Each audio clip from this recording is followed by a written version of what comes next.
todos recordamos que recientemente, o no recientemente, en los últimos meses se produjo una larga tanda de sesiones en cantidad y a veces en tiempo o extensión de cada una de ellas en el Comité Nacional de Salarios en procura de establecer un monto de aumento de ajuste salarial para los empleados del sector privado no sectorizado en el salario mínimo. Y ese debate consistió o tuvo su mayor retraso porque mientras los dirigentes sindicales abogaban porque se discutiera primero el ajuste salarial y luego la reclasificación empresarial que está establecida de las empresas que está establecida en una ley, pues los representantes del sector laboral abogaban porque se hiciera la reclasificación primero. El gobierno, en la mesa de tres patas que tiene el Comité Nacional de Salario, se fue del lado de los sindicatos y de esa forma se aprobó con el voto 2-1, la oposición del sector empresarial, un ajuste salarial primero y luego una reclasificación de las empresas. Es decir, que el ajuste salarial se hizo efectivo, por lo menos en cuanto al voto, aunque todavía hay algunas empresas que no lo han aplicado, de un 14% para el salario mínimo del sector privado no sectorizado.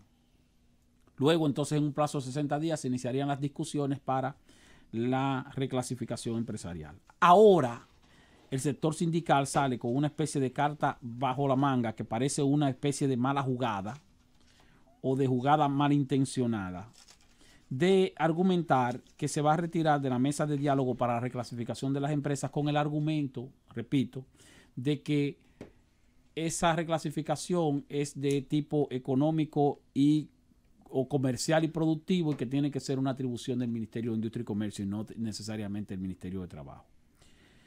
Bueno, la ley de reclasificación parece que le da esa atribución a el Comité Nacional de Salarios y en todo caso se puede permitir la intervención de cualquier otro ministerio en ese sentido. Pero creo que hace mal la dirigencia sindical en salir ahora con ese argumento y resistirse ahora a su participación en el proceso de reclasificación de las empresas, porque ese fue el compromiso que se asumió. E incluso ese fue el compromiso que asumió el gobierno cuando mandó a su sector o cuando decidió como sector apoyar la posición del sector sindical en cuanto a que se haga el ajuste salarial primero. No puede ser que ahora que se requiere como una obligación y como una necesidad del sector productivo nacional la reclasificación de las empresas, que implica el cumplimiento de una legislación que data del año 2008, los dirigentes sindicales vengan con esta especie de chantaje a decir que no van a participar porque eso es una atribución de Industria y Comercio. En todo caso, que citen a Industria y Comercio, que manden a buscar los técnicos de Industria y Comercio. Pero hay que hacer esa reclasificación dentro de los 60 días a partir de cuando se estableció el aumento salarial. Y no solamente eso, sino que el gobierno ahora está en la obligación de que si el sector sindical se niega a participar en el Comité Nacional de Salarios para discutir el proceso de reclasificación de las empresas, tiene que entonces irse del lado de la clase patronal y con el favor de 2/3 partes de esa mesa de diálogo, entonces proceder con la reclasificación que se requiere. Pero no puede ser que eso se quede estancado nuevamente y que nos echemos nuevamente 2 años otra vez para que dentro de 2 años, cuando vuelva a producirse la revisión legal que establece el Código de Trabajo de los salarios mínimos, volvamos otra vez a discutir sobre la reclasificación que nunca se hace. Esa reclasificación empresarial es una necesidad. Y si dentro de esa reclasificación empresarial algunas empresas van a quedar en una posición de niveles salariales que les va a permitir durar tal vez 2 años o 4 años sin hacer nuevos ajustes o sin la necesidad de hacer nuevos ajustes porque van a estar por encima del salario mínimo establecido con base en el resultado de la reclasificación, bueno, pues bienvenido sea. Porque eso es lo que establece la ley. En todo caso, en algún momento se irán aplicando los ajustes correspondientes. Pero el sector sindical no puede venir ahora con esa resistencia cuando están discutiendo el ajuste salarial y peleando por evitar que se haga la reclasificación primero desde marzo hasta julio. Y entonces, bueno, después de 4 o 5 meses, no, nosotros no vamos a participar porque no nos corresponde. A mí me preocupa mucho, Esteban, y interesante dentro del espíritu de tu comentario, que de todo esto siempre se deje fuera la realidad de los aspectos económicos. Aunque mañana yo propongo una ley donde los objetos no puedan caerse para que no le hagan daño a la gente, la ley de gravedad no tiene nada que ver con la legislación humana. Las leyes de la economía dicen que para producirse un aumento de los salarios se tiene que producir un aumento en la productividad.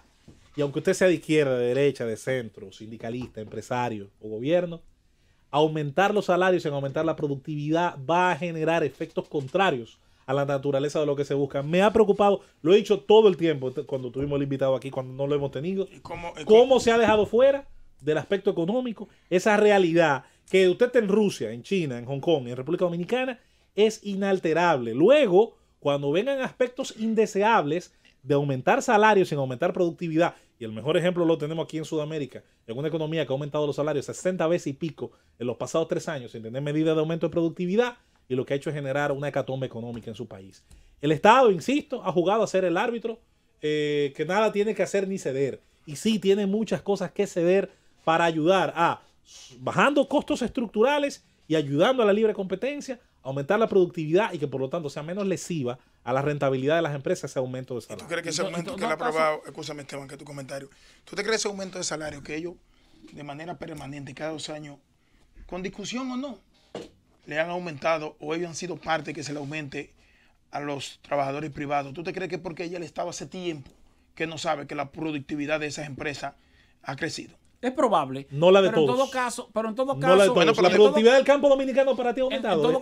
En todo caso, esa productividad. Bueno, pero ellos han dicho que sí. Esa No, productividad al revés. puede En ser. los informes económicos del Banco Central, escúchame, cada vez disminuye el aporte al PIB del campo. ¿Y de qué ha servido entonces esa visita que le han Para hecho? mí de nada. Entonces, es lo que te digo. no exhiban como un éxito. No, olvídate de eso. Hablar, las leyes de la economía no tienen que ver con la ley política del momento. Adelante, Esteban. En todo caso, la reclasificación empresarial que está en la ley Es necesario. es necesaria porque va a contribuir precisamente también con identificar o ubicar a cada una de las empresas en sus niveles reales de productividad. Y esos niveles reales de productividad a la larga se van a traducir en una mejoría en la condición de los trabajadores. Claro, lo que pasa es que tiene que aplicarse.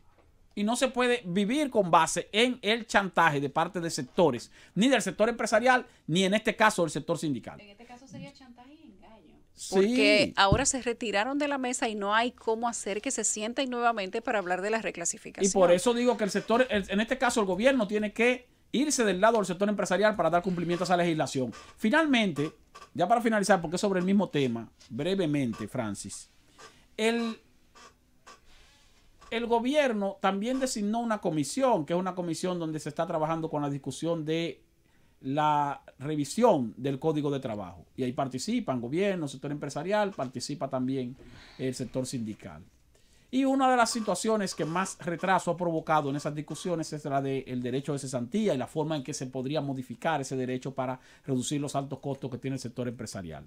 Yo particularmente soy un defensor del derecho de cesantía, pero creo que debe modificarse en parte. Ahora, hago referencia a esto porque en el día de hoy se publicó un artículo en el periódico El Caribe que firma el economista Andy Dawarri, bien aterrizado, como siempre. Sus artículos son bastante interesantes, donde él presenta varias propuestas de sustitución o modificación del derecho de cesantía.